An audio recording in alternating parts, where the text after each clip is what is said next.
नमस्कार दोस्तों, welcome to study IQIS। दोस्तों, अगर हम हमारे स्टूडेंट लाइफ की बात करें तो हमेशा से हमारी स्टूडेंट लाइफ के दो इम्पॉर्टेंट पड़ाव माने जाते रहे हैं। पहला है 10th के एग्जाम्स, दूसरा है 12th के एग्जाम्स। दोनों ही बोर्ड एग्जाम्स होते हैं एंड दोनों के ही मार्क्स इम्पॉर्टेंट माने जाते रहे हैं। खास करके अगर हम 12th एग्जाम्स की बात करें तो 12th के रिजल्ट के बेसिस पर यह तय होता आया है कि स्टूडेंट फ्यूचर में किस कॉलेज में पढ़ेगा, किस स्ट्रीम में पढ़ेगा एंड उसका करियर किस दिशा में आगे बढ़ेगा। केवल करियर ही नहीं, अगर हम 12th के रिजल्ट्स की बात करें तो इससे ये भी तय होता आया है कि हमारी सोसाइटी, हमारे फ्रेंड्स, हमारे रिलेटिव्स, इवन हमारे पेरेंट्स का नजरिया हमारे प्रति क्या होने वाला है। ये अक्सर देखा जाता रहा है कि कई सारे स्टूडेंट्स फॉर्चुनेटली अच्छे नंबर लेकर, 12th में अच्छे नंबर लेकर बड़े बड़े शहरों में अच्छी अच्छी यूनिवर्सिटीज में दाखिला ले लेते थे। वहीं उनके फ्रेंड्स जिन्होंने शायद उन्हीं के बराबर मेहनत की हो, लेकिन क्योंकि उनके 12th में नंबर अच्छे नहीं आए, वो अच्छे यूनिवर्सिटीज, अच्छे कॉलेजेस से चूक जाते थे।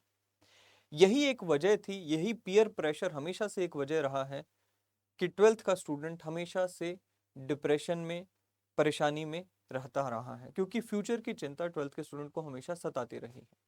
इस बैकग्राउंड में सरकार न्यू एजुकेशन पॉलिसी लेकर आई, जिसके तहत 12th के स्टूडेंट्स को इस प्रक्रिया से राहत देने की कोशिश की गई।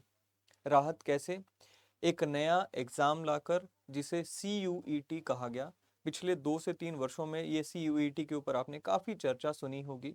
दो बज़वर्ड्स बने, एक है CUET, दूसरा है NAT। आज हम इन्हीं वर्ड्स के ऊपर चर्चा करेंगे, जानेंगे कि ये CUET का एग्जाम है क्या, किस तरह से जो स्टूडेंट्स हैं उनको एक राहत की सांस मिली है, और जो CUET का एग्जाम है वो किस तरह से हमें मदद करने वाला है, किस तरह से आपका करियर इससे आगे बढ़ेगा। आज इसके ऊपर हम बात करेंगे। चलिए शुरुआत करते हैं आज इस पूरे मुद्दे पर बात करने के लिए।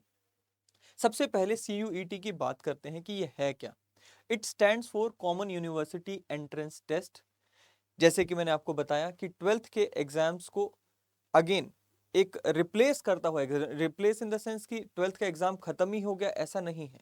12th के एग्जाम्स को सिलेक्शन का क्राइटेरिया नहीं रहेगा, इस तरह से सिलेक्शन का क्राइटेरिया जो है वो रिप्लेस करता हुआ एग्जाम CUET निकल कर आया।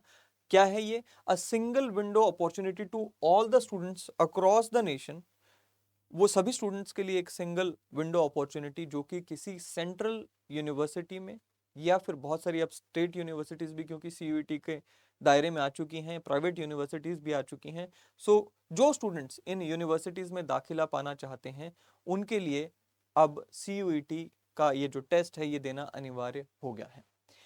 अब ये एक ऐसा एग्जाम है दोस्तों जो कि सब्जेक्टिविटी को खत्म करता है, क्योंकि हमने ये अक्सर नोटिस किया होगा, आपने भी किया होगा अपने कजन्स के या अपने बड़े भाई बहनों के मामले में, कि कुछ बोर्ड्स ऐसे रहे हैं, जैसे CBSE की बात करूं, जो कि काफी ज्यादा लीनियंट माने जाते रहे हैं in comparison to state board. जैसे कि मैं हरियाणा का जो स्टेट बोर्ड है उसकी बात करूं तो काफी ज्यादा टफ बोर्ड माना जाता रहा है। ऐसे में जो स्टूडेंट 12th हरियाणा बोर्ड से कर रहा है वो कहीं ना कहीं अक्सर एक बैकफुट पे रहा है in comparison to CBSE students.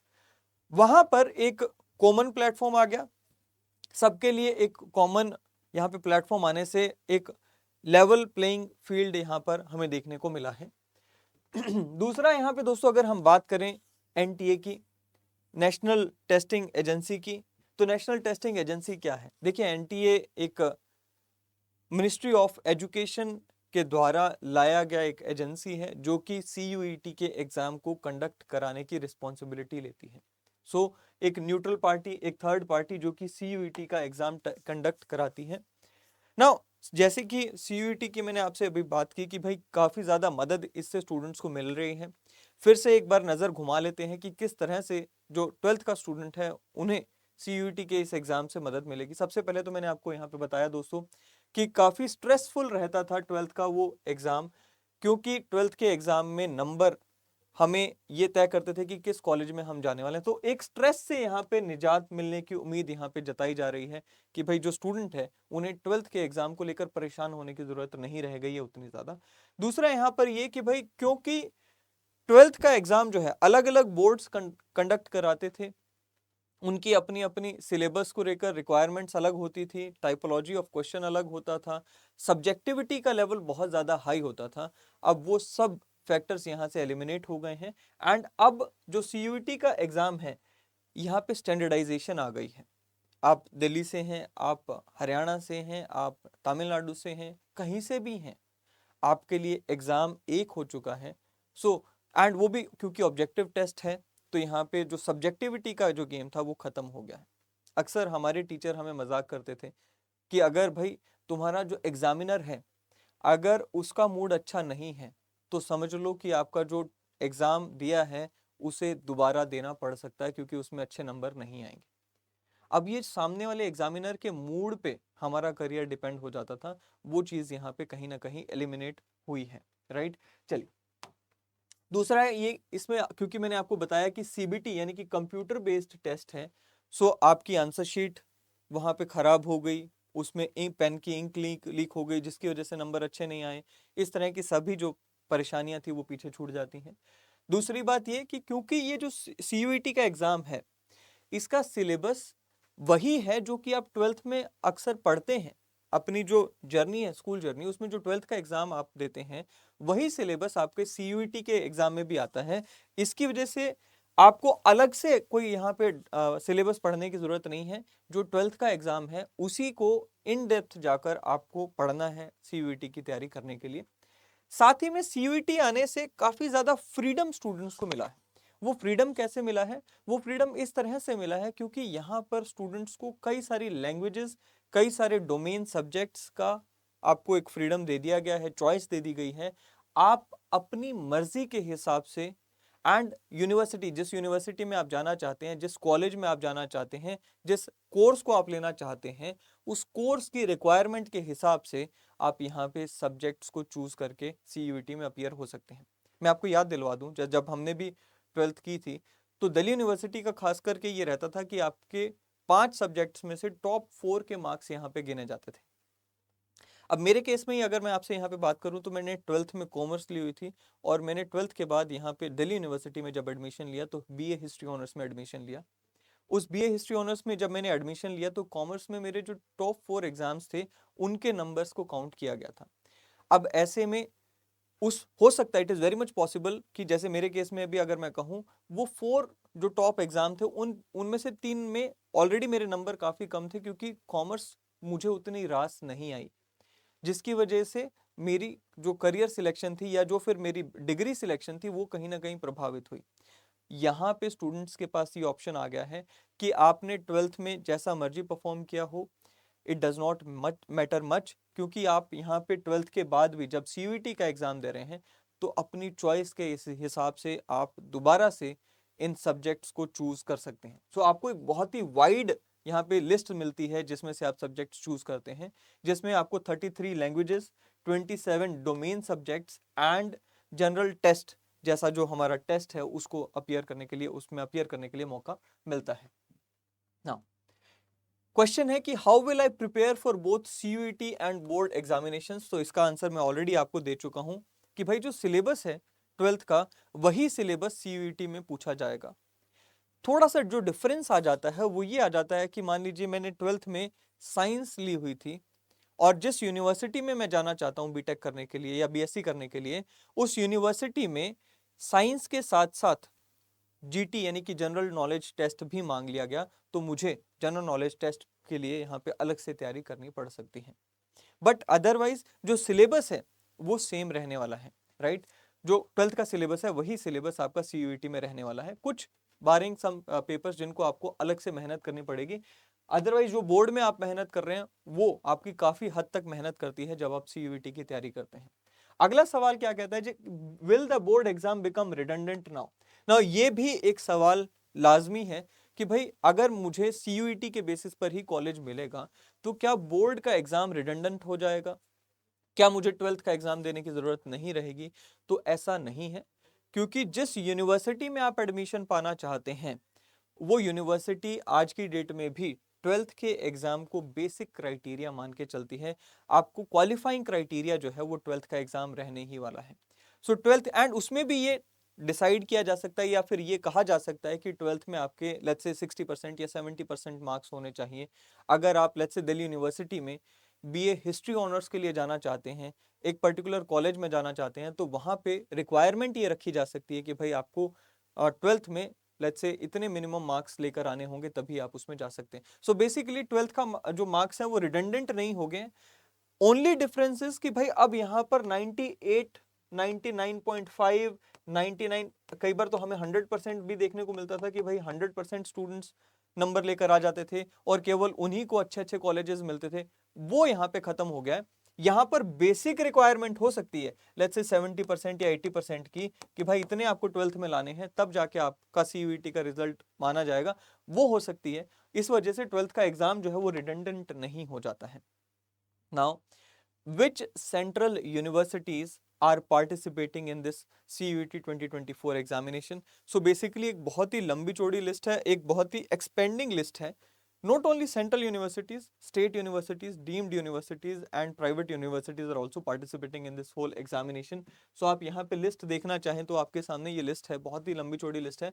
आप इस लिस्ट को जाकर cuet.samarth.ac.in पर भी जाके देख सकते हैं। सो आप देखिए जितनी भी हमारी टॉप यूनिवर्सिटीज़ हैं इंडिया में वो सारी आपको यहाँ पे देखने को मिलेंगी, चाहे वो दिल्ली यूनिवर्सिटी है, वो बीएचयू है, फिर Aligarh Muslim university, central university of Tamil Nadu, Jamia हो गई। सो सारी की सारी इंपॉर्टेंट यूनिवर्सिटीज़, चाहे वो स्टेट यूनिवर्सिटीज़ हैं या फिर सेंट्रल यूनिवर्सिटीज़ हैं, वो आपको देखने को मिलेंगी। सो ये लिस्ट जो है आप यहाँ पे स्टेट यूनिवर्सिटीज़ की देख रहे हैं।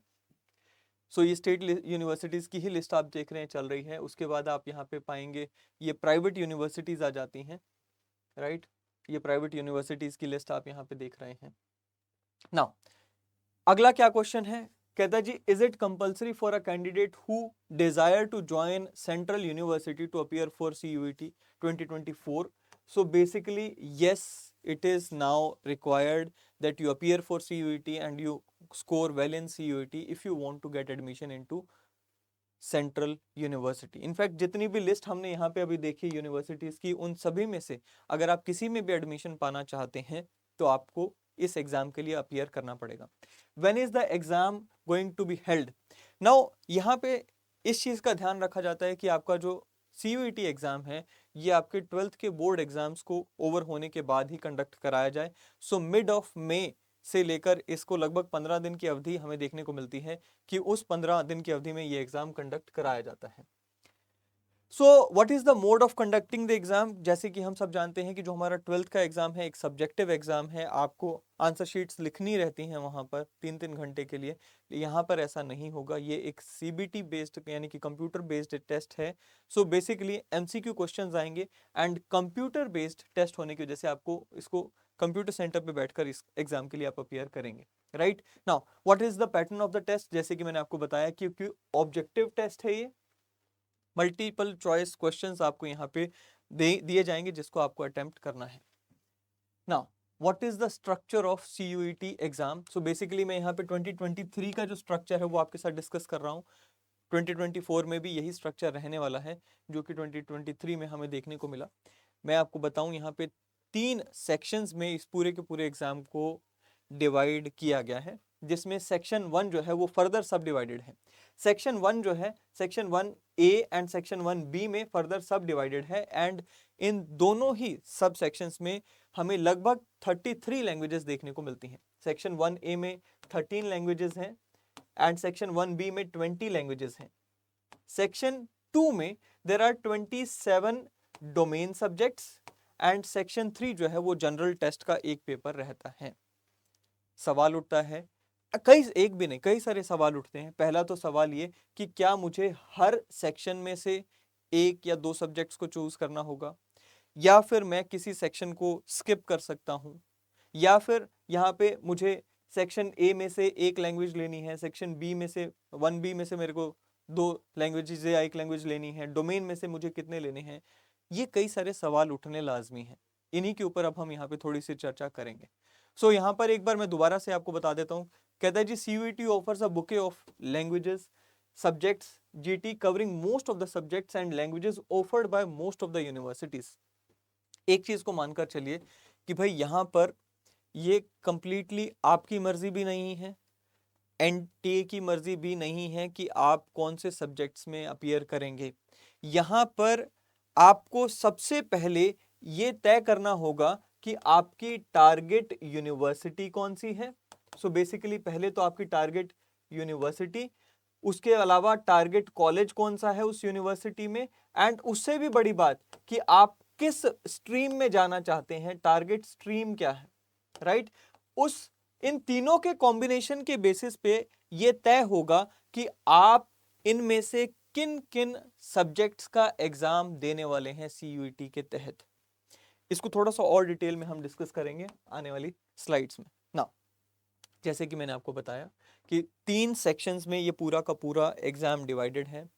इन 3 सेक्शंस में 3 अलग अलग फील्ड्स के जुड़े हुए सब्जेक्ट्स हमें देखने को मिल रहे हैं। सेक्शन 1 उसमें भी 1A एंड 1B, जिसमें कि हमें 13 लैंग्वेजेस 1A में एंड 20 लैंग्वेजेस 1B में देखने को मिलती हैं।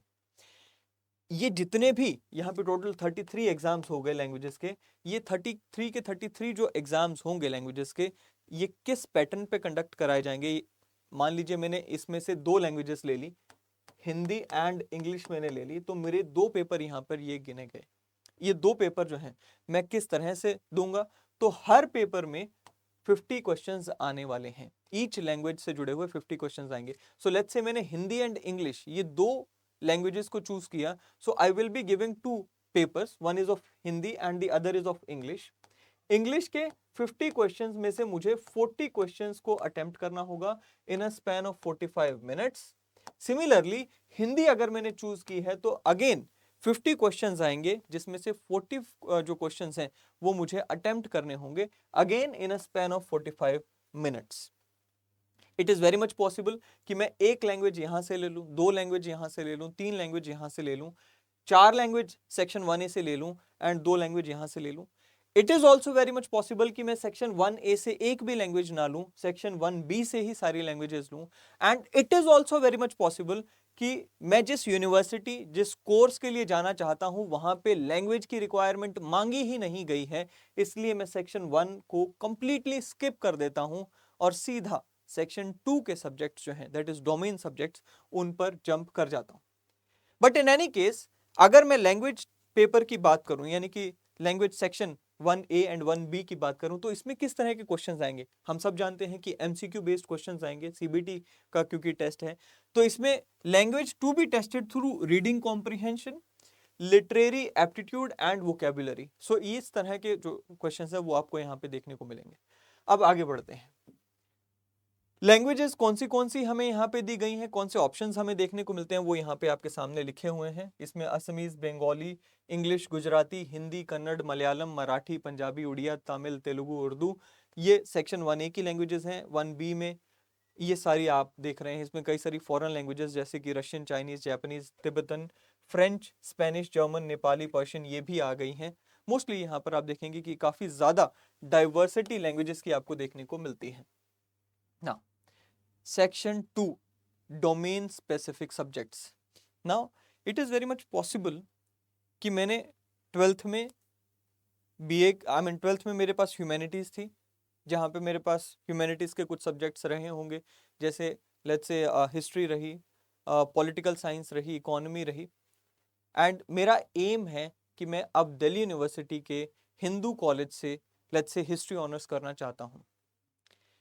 अब मैंने जाकर देखा कि हिंदू कॉलेज सीयूईटी में या दिल्ली यूनिवर्सिटी सीयूईटी में अगर मैं ये पर्टिकुलर कोर्स लेना चाहता हूँ द हिंदू कॉलेज से, तो क्या डिमांड कर रही है। मैं वहाँ पे जाकर उनकी वेबसाइट पे चेक करूँगा, कॉलेज की वेबसाइट पे चेक करूँगा कि भाई पर्टिकुलर कोर्स के लिए मुझसे क्या डिमांड की जाती है। उस कोर्स की क्या डिमांड होगी वहाँ पे लिखा होगा। उसमें ये लिखा हो सकता है कि भाई अगर कोई स्टूडेंट हमारे कॉलेज से हिस्ट्री ऑनर्स की पढ़ाई करना चाहता है तो उसे हिंदी एंड इंग्लिश का एग्ज़ाम क्लियर करना होगा सीयूईटी में, प्लस डोमेन सब्जेक्ट्स में से उसमें हो सकता है कि लिखा हो हिस्ट्री आपको क्लियर करना है, पॉलिटिकल साइंस आपको क्लियर करना है, कुछ भी हो सकता है, एंड जीटी यानी कि जनरल टेस्ट जो कि सेक्शन 3 है ये क्लियर करना। सो बेसिकली डोमेन सब्जेक्ट्स जो हैं ये तय करते हैं या मेरी मदद करते हैं कि किस स्ट्रीम में जाकर मैं अपनी ऑनर्स की डिग्री कर रहा हूँ या फिर किस स्ट्रीम में जाकर मैं अपनी डिग्री को कंप्लीट कर रहा हूँ। Now there is a list of 27 domain specific subjects, जिनमें से मैं 1 2 3 4 5 चूज कर सकता हूँ। एट द मैक्स टोटल जो है सीयूईटी के लिए मेरे पास 10 सब्जेक्ट्स को चूज करने का ऑप्शन है। ये 10 सब्जेक्ट्स जो है सेक्शन 1 2 एंड 3 तीनों में से मिलाकर 10 सब्जेक्ट्स हैं। सो सीयूईटी का अगर मैं एग्जाम दे रहा हूं तो टोटल 3 सेक्शंस में से 10 पेपर्स यानी कि 10 सब्जेक्ट्स को मैं चूज करके एग्जाम दे सकता हूं। सो इसमें से भी आप देखिए यहां पर टोटल 27 है। इस 27 में से depending on the needs of my college या depending on the needs of my course and college and university, मैं यहाँ पे तय करता हूँ कि किस सब्जेक्ट के लिए मुझे यहाँ पे चूज करना है एंड अपीयर होना है। सो ये 27 सब्जेक्ट्स में आप यहाँ पे देखिए हर सब्जेक्ट की पेपर में 40 क्वेश्चंस आएंगे, जिसमें से 50 क्वेश्चंस आएंगे, जिसमें से आपको 40 क्वेश्चंस को अटेम्प्ट करना है। यहां पर आप देखेंगे कि कुछ क्वेश्चंस ऐसे होंगे या कुछ सब्जेक्ट्स ऐसे होंगे जिन्हें अटेम्प्ट करने के लिए आपको थोड़ा सा एक्स्ट्रा टाइम मिलता है, but rest of the subjects में आपको सेम टाइम मिलता है, दैट इज ऑफ 45 मिनट्स।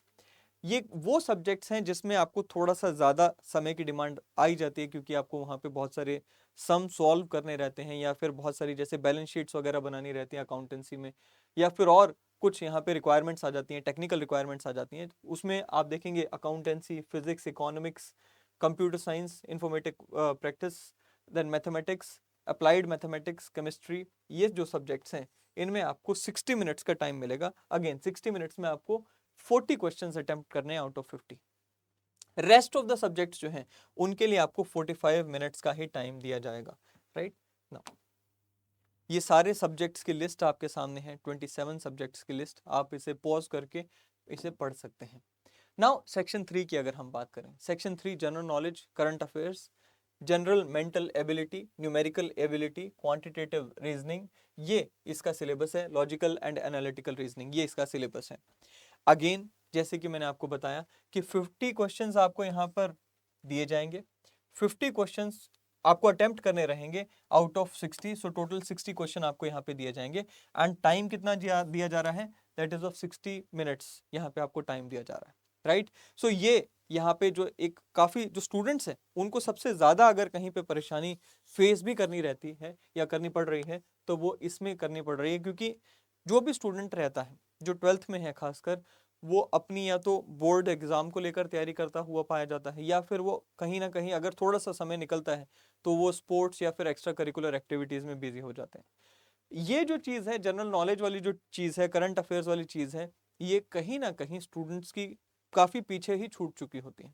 सो अचानक से यहाँ पे जब सीयूईटी का एग्ज़ाम आता है तो आपको फिर से इसकी नीड दोबारा से दिखाई देती है और आपके लिए यहाँ पर ये ज़रूरी हो जाता है कि इसको अच्छे से प्लान करें एंड प्लान करके आप इस एग्ज़ाम को दें। नाउ मैं आपसे यहाँ पे पूछना चाहूँगा कि भाई आप लोग इन सब्जेक्ट्स में से कौन से सब्जेक्ट्स की तैयारी कर रहे हैं।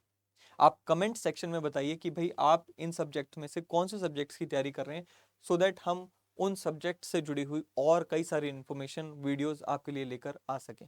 सो इनमें से जो भी सब्जेक्ट के लिए आप रेडी हो रहे हैं वो आप यहाँ पे हमें बता सकते हैं। जिस भी फील्ड के लिए आप रेडी हो रहे हैं वो आप हमें बताइए, ताकि हम आपके लिए और बहुत सारी वीडियोज़ यहाँ पर लेकर आ सकें। चलिए नाउ नंबर ऑफ क्वेश्चंस पर सब्जेक्ट, तो मैंने आपको बताया कि भाई जो हमारे लैंग्वेजेस हैं उसमें आपके 50 क्वेश्चंस आते हैं, उसमें से 40 आप अटेम्प्ट करते हैं। अगर सेक्शन 2 की बात करें, अगेन 50 क्वेश्चंस में से 40 अटेम्प्ट करते हैं। सेक्शन 3 की बात करें तो 60 में से आप 50 अटेम्प्ट करते हैं। ये मैंने आपको यहाँ पे ऑलरेडी बताया। नाउ आगे बढ़ते हैं दोस्तों, how do I choose the test. Again कि भाई मैं जब सीयूईटी में जाऊंगा, सीयूईटी का एग्जाम दूंगा, तो मैं किस सब्जेक्ट के लिए एग्जाम दूंगा। मैं यहाँ पर आपको सबसे पहले तो ये बता दूं, फिर से बता दूं कि भाई टोटल जो है आप 10 सब्जेक्ट्स के लिए एग्जाम दे सकते हैं सीयूईटी में। इस 10 सब्जेक्ट्स में से कहाँ से चूज कर रहे हैं, तो हमने अभी देखा सेक्शन 1A, 1B या फिर सेक्शन 2 एंड सेक्शन 3। सेक्शन 3 में तो एक ही एग्जाम है। अब ये इसमें से आप जो है टोटल बुके में से आप 10 सब्जेक्ट्स को चूज करके एग्जाम दे सकते हैं। 10 सब्जेक्ट्स के 10 डिफरेंट एग्जाम्स यहाँ पे आप दे सकते हैं ना। ये कैसे तय होगा कि मैं कौन से सब्जेक्ट्स के एग्जाम दूंगा, किसकी तैयारी करूंगा, ये कैसे तय होगा, तो मैंने आपसे कहा कि भाई ये तय करने के लिए आपको कंप्लीटली निर्भर होना पड़ेगा उस यूनिवर्सिटी पे, उस कॉलेज पे एंड उस कोर्स पे जिसको आप टारगेट कर रहे हैं, जिसमें आप अपनी डिग्री पाना चाहते हैं, ग्रेजुएशन करना चाहते हैं। सो सबसे पहले यहाँ पे भी इन्होंने भी बताया है, हमें यूईटी की जो वेबसाइट है उस पर भी बताया गया है कि भाई सबसे पहले you must visit the website of university, organisation और institute where you want to get admission and read carefully the details relating to the courses offered, eligibility and test that you should appear in for admission to the desired course. उसकी जो reservation policy है वो भी वहां पे आपको दी गई है, एडमिशन पॉलिसी भी वो वहीं पे उनकी वेबसाइट पे आपको देखने को मिलेगी.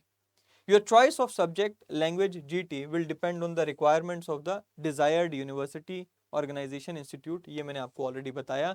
And you can opt for one or more of the test as per the requirement of the university.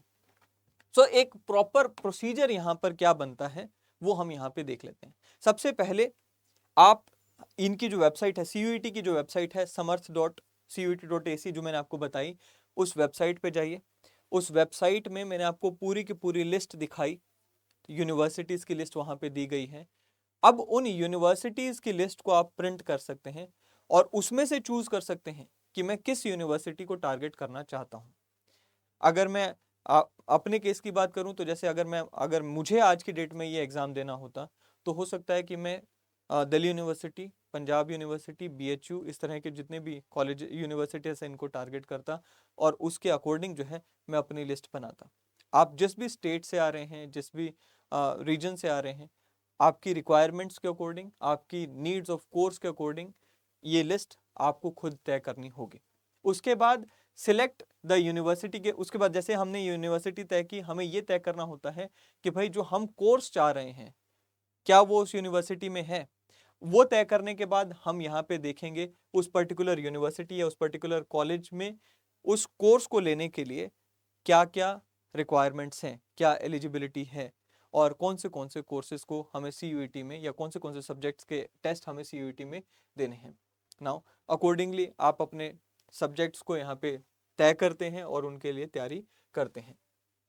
ये जो एग्ज़ाम है CUET का, ये लगभग 10 से 15 दिन हमें देखने को मिलता है कि चलाया जाता है. हर दिन देयर आर 3 स्लॉट्स एंड आपने जो भी सब्जेक्ट्स चूज़ किए हैं आपको यहाँ पर स्प्रेड कर दिए जाते हैं और आप उन सब्जेक्ट्स को यहाँ पर हर दिन इन 3 स्लॉट्स के माध्यम से उन सब्जेक्ट्स के लिए आप अपीयर कर सकते हैं. Now there are some other questions also, जैसे कि the undergraduate course I want to do is not available in the list of 27 domain subjects being offered by the CUET. What should I do? It is very much possible कि भाई जो ये 27 domain subjects हैं आप इनसे बाहर जाकर तैयारी करना चाहते हैं. ऐसे केस में क्या करना पड़ेगा? तो ऐसे केस में आप उस यूनिवर्सिटी को वेबसाइट पे जाइए जहां पर वो कोर्स मिल रहा है. उस कोर्स के लिए उस यूनिवर्सिटी की वेबसाइट पे अलग से रिक्वायरमेंट्स लिखी होंगी कि भाई अगर आप इस पर्टिकुलर कोर्स में आना चाहते हैं तो आपकी क्या रिक्वायरमेंट्स है, वो वहां पे लिखा हुआ होगा. Now what will be the level of questions for CUET, तो मैंने आपको जैसे कि बताया 2023 में और आगे आने वाले जो 2024 का भी एग्जाम है उसमें CUET का ये जो लेवल है ये हमें 12th बेस्ड लेवल देखने को मिलेगा. जो एग्जाम हम ऑलरेडी देकर जाते हैं 12th का बोर्ड का, उसी लेवल का एग्जाम यहाँ पे CUET में हमें देखने को मिलेगा. टफ कहाँ हो जाता है, जो डोमेन सब्जेक्ट्स हैं वो तो आप जनरली क्या होगा जो आप अभी 12th में पढ़ रहे हैं वही डोमेन सब्जेक्ट को आप आगे लेकर जाएंगे.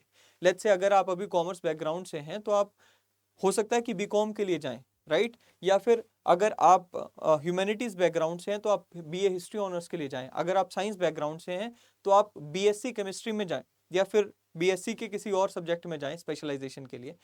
सो मोस्टली केसेस में यही पाया जाएगा कि जो डोमेन सब्जेक्ट है उसी के लिए आप फर्दर टारगेट करते हैं. सो डोमेन के लिए इतनी ज्यादा मारामारी नहीं रह जाएगी. ज्यादा दिक्कत कहाँ आएगी, या तो फिर लैंग्वेज में आएगी या फिर GK का जो आपका टेस्ट है या जो GT टेस्ट है उसमें आएगी. ऑफ कोर्स डोमेन के लिए भी हमें मेहनत तो करनी ही रहेगी क्योंकि अगेन कंपटीशन अब सारा यहाँ आ गया. How many attempts can I give in CUET? सो क्योंकि CUET का एग्जाम साल में एक बार होता है, so you can appear for once only in this exam in a year. What will a student be allowed to take exam in several subjects listed under section 2 so as to apply to various streams. Now इस चीज़ को समझ कर चलिए कि भाई maximum जो subjects आप एक बार में सीयूईटी के लिए अपीयर कर सकते हैं वो 10 है। अब ये लिस्ट जो है ना, ये 10 लिस्ट जो 10 सब्जेक्ट्स की, ये आप डिसाइड करते हैं डिपेंडिंग ऑन द ऑर्गेनाइजेशन या यूनिवर्सिटी जहां आप जाना चाहते हैं।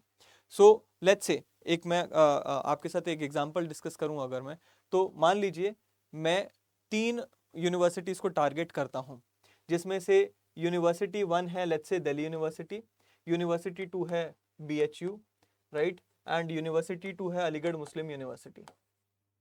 मेरा ये टारगेट है कि भाई इन तीनों ही यूनिवर्सिटी से मैं बीएससी करना चाहता हूँ, राइट, बीएससी लेट्स से करना चाहता हूँ। अब यहाँ पर दिल्ली यूनिवर्सिटी ने मेरे लिए क्या क्राइटेरिया रखा, दिल्ली यूनिवर्सिटी में मेरे लिए क्राइटेरिया रखा कि भाई मुझे एक लैंग्वेज चाहिए होगी, let's say language 1 and language 2, तो मैंने यहाँ पे इंग्लिश एंड हिंदी, इन्होंने हिंदी एंड इंग्लिश का क्राइटेरिया रखा, वो मैंने यहाँ पे की।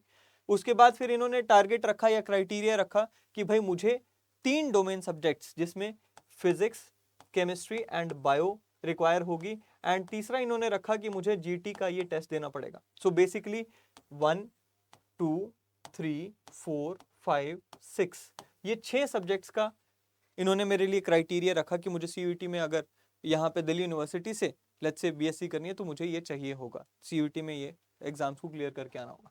वहीं पे अगर मैं बीएससी यहाँ से करना चाहता हूँ, और मान लीजिए इन्होंने क्या कहा कि भाई आपको सिर्फ हिंदी चाहिए, उसके बाद सिर्फ फिजिक्स एंड केमिस्ट्री या फिर केमिस्ट्री एंड बायो चाहिए, एंड तीसरा इन्होंने भी कहा कि भाई जीटी। सो यहाँ पे कितने सब्जेक्ट्स हो गए, 1 2 3 एंड 4। इसी तरह से मान लीजिए एएमयू ने कहा कि भाई अगर आप यहाँ से ये करना चाहते हैं इस कोर्स को, तो आपको यहाँ पे इंग्लिश चाहिए, आपको यहाँ पे फिजिक्स, केमिस्ट्री एंड बायो चाहिए, and there is no requirement for GT, GT required नहीं है। तो यहाँ पे कितने सब्जेक्ट्स हो गए, 1 2 3 4। अब ये 4 यूनिवर्सिटीज मेरी टारगेट यूनिवर्सिटीज हैं, और चारों यूनिवर्सिटीज में मैं ये कोर्स अगर करना चाहता हूँ तो मैं कितने सब्जेक्ट्स के लिए अपीयर करूंगा सीयूईटी में। तो मैं यहाँ पे देखूंगा कि सबसे ज्यादा, पहले तो यहाँ पे सबसे ज्यादा सब्जेक्ट किसके हैं, अगेन दिल्ली यूनिवर्सिटी, ये तो मुझे अपीयर करने ही होंगे। अब इसमें से it is very much possible कि कुछ कॉमन सब्जेक्ट्स निकल आए, जैसे यहाँ पे निकल आया पीसीबी है, यहाँ पे भी सीबी है, यहाँ पे भी पीसीबी है, तो ये कॉमन सब्जेक्ट निकल आया। तो ये पूरी की पूरी लिस्ट मेरे को इस तरह से डिसाइड करनी रहेगी कि मैं कितने सब्जेक्ट्स के लिए अपीयर करने वाला हूँ। मैक्सिमम सब्जेक्ट्स में कितने ले सकता हूँ, अगेन जैसे कि इसमें बताया गया है 10 सब्जेक्ट्स आप मैक्सिमम यहाँ पे टारगेट कर सकते हैं, राइट। सो इस तरह से आप यहाँ पर तय करते हैं। What is the maximum number of tests that I can, again जैसे कि मैंने आपको बताया 10 सब्जेक्ट्स वो मैक्सिमम है। अब फी की अगर हम बात करें तो आप यहाँ पर देखिए अलग अलग कैटेगरीज के लिए यहाँ पे अलग अलग फी तय की गई है depending on the number of subjects that you take. So अगर आप अप टू 3 सब्जेक्ट्स ले रहे हैं एंड जनरल कैटेगरी से आते हैं 750 फी है। अप टू 3 के लिए ओबीसी से अगर आते हैं, इकोनॉमिकली वीकर सेक्शन से आते हैं तो आप 700 देते हैं। अगर आप SC ST वगैरह कैटेगरी से आते हैं तो 650 देते हैं। अगर आप आउटसाइड इंडिया एग्जाम दे रहे हैं तो 3750 आप देते हैं। इसी तरह से यहाँ पे आप अलग अलग फी पे करते हैं। Now I want to apply to an affiliated college of central university, do I have to appear for CUET? Yes. अगर आप कोई एफिलिएटेड कॉलेज के लिए भी अप्लाई कर रहे हैं, सेंट्रल यूनिवर्सिटी से जुड़े हुए एफिलिएटेड कॉलेजेस के लिए भी अप्लाई कर रहे हैं, तो भी आपको CUET देना पड़ेगा। Now there are various degrees, जैसे कि आप BA इन म्यूजिक करते हैं या फिर डांस करते हैं, तो उसमें आपको यहाँ पे जो है आपका जो रिटन CUET एग्जाम होगा उसमें तो आपको अपीयर होना ही है, उसके साथ साथ आपको यहाँ पे स्किल टेस्ट के लिए भी अपीयर होना रहेगा। Will I get weightage of class 12th board marks in admission? The answer is no. No weightage is given in CUET or in your admission process when you are talking about board exam results. Definitely जो मैंने आपको पहले कहा था कि भाई आपके minimum eligibility condition में 12th के marks को consider किया जा सकता है। अलग अलग colleges, अलग अलग universities उसमें minimum requirement of marks लेकर आ सकते हैं कि भाई आपको 12th में इतने नंबर लेकर आने होंगे मिनिमम, तभी आप CUET का आपका रिजल्ट कंसीडर किया जाएगा। Where do I need to check the eligibility criteria और subjects tests which I need to take for appearing in 2024 CUET? So मैंने आपको बताया कि भाई ये जो क्राइटेरिया है ये इंस्टीट्यूशन की वेबसाइट पे आपको मिल जाएगा जिसमें आप टारगेट कर रहे हैं एक पर्टिकुलर कोर्स को। Am I eligible to get admission if I have appeared in CUET? CUET में अपीयर करना यानी कि सीयूईटी में बैठकर वापस आ जाना is not the only requirement जिसके बेसिस पे आपको सीयूईटी के बेसिस पे आपको एडमिशन मिल जाएगा। इसमें भी आप जानते हैं, क्योंकि जैसे मैंने आपको कहा कि भाई आपको सारे के सारे जो एलिजिबिलिटी क्राइटेरियाज हैं उस कॉलेज के जिसमें आप एडमिशन लेना चाहते हैं उन्हें फुलफिल करना होगा। प्लस क्योंकि कंपटीशन तो यहाँ पे भी है, नंबर्स का क्राइटेरिया सबसे इंपॉर्टेंट हो जाता है। सो सिर्फ सीयूईटी के एग्जाम में बैठकर थोड़ा बहुत अटेम्प्ट करके आ जाना, उससे आपको एडमिशन कहीं तो मिल ही जाएगा, ऐसा कह देना इट इज़ नॉट राइट। आपको कॉलेज, जिस भी कॉलेज को आप टारगेट कर रहे हैं उसकी क्राइटेरियाज को देखकर चलना पड़ेगा। Do I have to mention the name of university participating institution in my application form? यानी कि जब आप सीयूईटी का फॉर्म भर रहे हैं तो क्या उस सीयूईटी के फॉर्म में आप अपनी टारगेट यूनिवर्सिटी, टारगेट इंस्टीट्यूशन का नाम लिखेंगे? द आंसर इज यस, क्योंकि जो आपका सीयूईटी का डेटा है ये उस लिस्ट के बेसिस पे या उस मेंशनिंग ऑफ नेम के बेसिस पे ही उस पर्टिकुलर यूनिवर्सिटी को भेजा जाएगा जिसको आप टारगेट कर रहे हैं, और उसके बाद ही वो यूनिवर्सिटी आपकी काउंसलिंग के लिए आपको बुलाएगी ना। How many universities can be chosen by a candidate at the time of registration? तो यहाँ पे यूनिवर्सिटीज को चूज करने की कोई लिमिट नहीं है। लास्ट ईयर ऐसा हुआ था कि कुछ एक हमारे स्टूडेंट्स ने सिर्फ एक दो यूनिवर्सिटीज को चूज किया, बाद में उन्होंने हमें आके बताया कि हमने सिर्फ दिल्ली यूनिवर्सिटी को ही चूज किया है। दिल्ली यूनिवर्सिटी में फिर उनका वो अच्छी बात है, अलग बात है कि वो एडमिशन हो गया, लेकिन यहाँ पर मल्टीपल यूनिवर्सिटीज को आप टारगेट करके चल सकते हैं, उसमें कोई दिक्कत नहीं है। हाँ, मैक्सिमम सब्जेक्ट्स जो है वो 10 ही आप यहाँ पे लेकर चल सकते हैं, वो एक रिस्ट्रिक्शन है। Do we have to give our preference for any university? अब आपने लेट्स से 4 यूनिवर्सिटीज को यहाँ पे टारगेट कर रखा है। अब 4 यूनिवर्सिटीज में आप कोई प्रेफरेंस नहीं देते हैं, उसमें तो उनकी ऊपर डिपेंड होगा ना। लेट्स से आपने 4 यूनिवर्सिटीज को टारगेट किया, अब उन चारों में से आपके मार्क्स किस में अच्छे आ रहे हैं, किसके हिसाब से अच्छे आ रहे हैं, उसमें आपका एडमिशन हो जाएगा।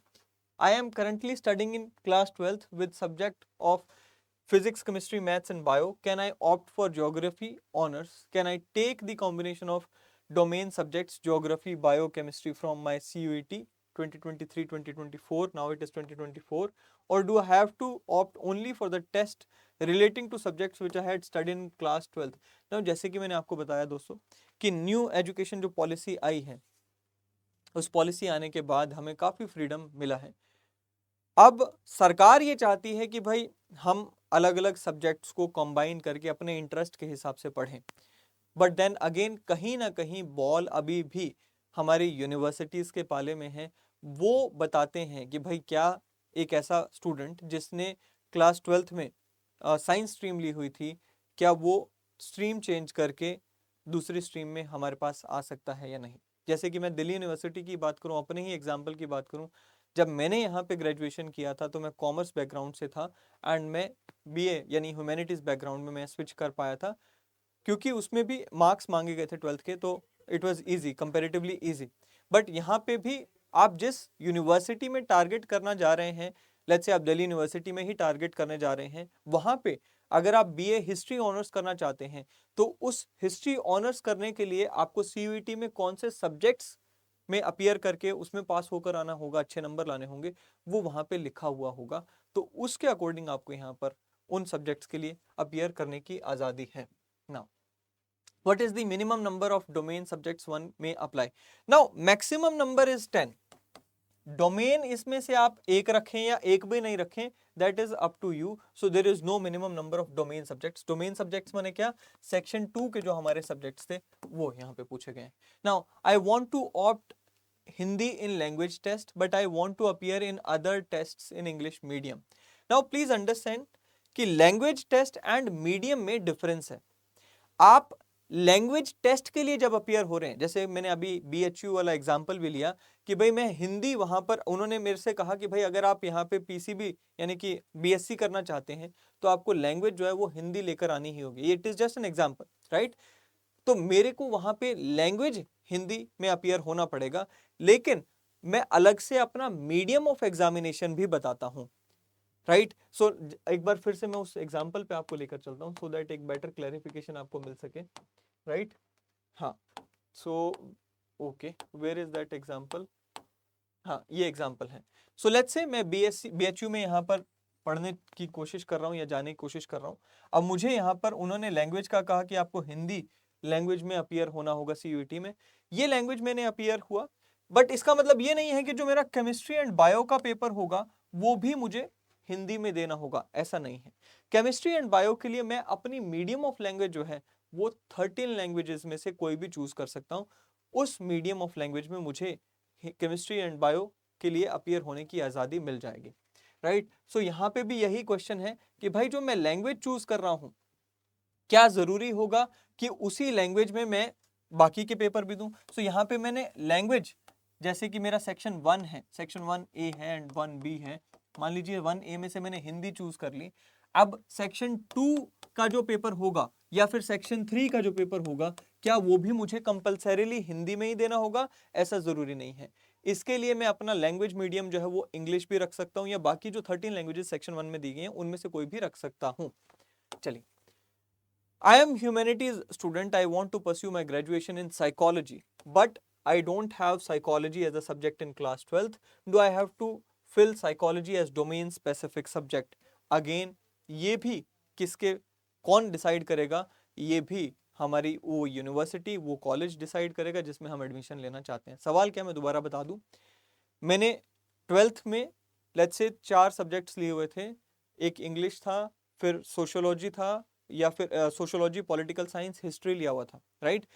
अब मैं यहाँ पे, अब मेरा मन बन गया कि मुझे साइकोलॉजी ऑनर्स करना है, तो क्या मुझे डोमेन सब्जेक्ट में, जब मैं CUET के लिए अपीयर हो रहा हूँ तो डोमेन सब्जेक्ट में मुझे साइकोलॉजी में अपीयर करना होगा, या फिर मैं अपने वो जो पहले के 12th के सब्जेक्ट से उन्हीं को डोमेन सब्जेक्ट बना के मैं अपीयर करके और साइकोलॉजी ऑनर्स में एडमिशन ले लूंगा?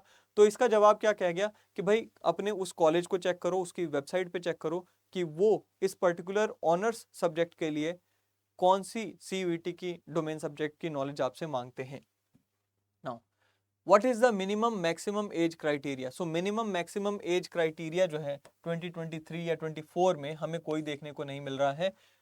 अब यहाँ पर एडमिशन इन एनी यूनिवर्सिटी जो है is subject to age criteria that may be applicable as per their rules. So वो यूनिवर्सिटी जो है वो खुद से डिसाइड कर सकती है भाई हम कौन सी, क्या एज हमारी क्राइटेरिया होगी, लेकिन यहाँ पर हमें देखने को नहीं मिलता, ठीक है।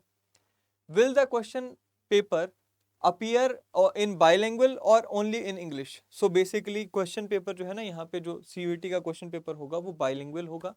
बाइलिंगुअल में कौन से लैंग्वेजेस आ जाएंगी? सो इसमें एक इंग्लिश लैंग्वेज होगी। जैसे मान लीजिए हम सेक्शन 2 की बात करें, सेक्शन 2 या सेक्शन 3 की बात करें, तो आपने मान लीजिए मीडियम ऑफ एग्जामिनेशन है वो आपने लेट्स से असमीज ले लिया। सो एक तो असमीज में ये दोनों पेपर आएंगे, जो भी सेक्शन 2 से पेपर आप चुनेंगे या सेक्शन 3 से चुनेंगे, एक तो असमीज में आएंगे एंड दूसरा इंग्लिश में आपको वो मिलेंगे ही मिलेंगे। सो इस तरह से बाइलिंगुअल यहाँ पे आपका पेपर रहता है। अब हमें ये भी देखने को मिलता है कि भारतीय यूनिवर्सिटीज में बहुत सारे NRIs भी आते हैं एंड फॉरेनर्स भी आते हैं।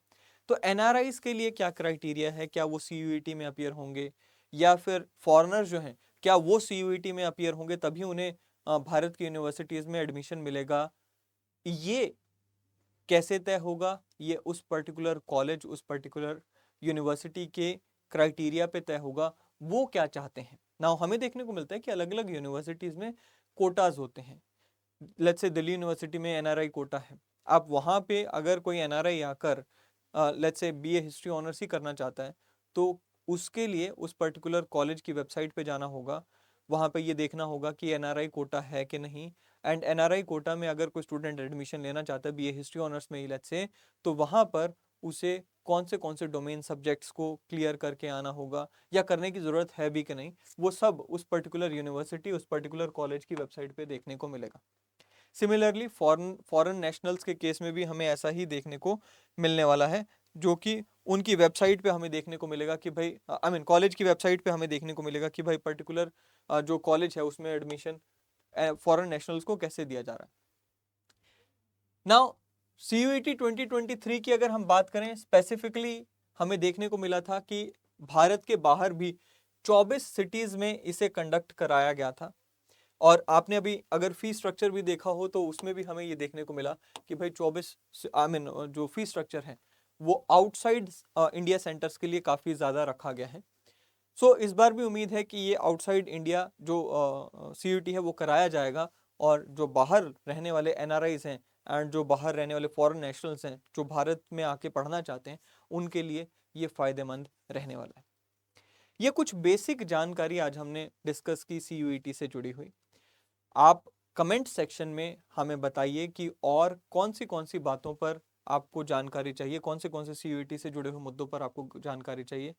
हम आने वाले दिनों में आपकी CUET में सहायता करने के लिए और कई सारी इस तरह की इंफॉर्मेटिव वीडियोस लेकर आते रहेंगे, जहां पर आप जो जो सब्जेक्ट्स को पढ़ना चाहेंगे, जो जो डोमेन सब्जेक्ट्स को पढ़ना चाहेंगे, या फिर सेक्शन 1, सेक्शन 2, सेक्शन 3 से जुड़े हुए जिन सब्जेक्ट्स को भी पढ़ना चाहेंगे, आप हमें कमेंट सेक्शन में बता सकते हैं, सो दैट उसके अकॉर्डिंग हम आपके लिए यहाँ पर वीडियोस लेकर आ सकें।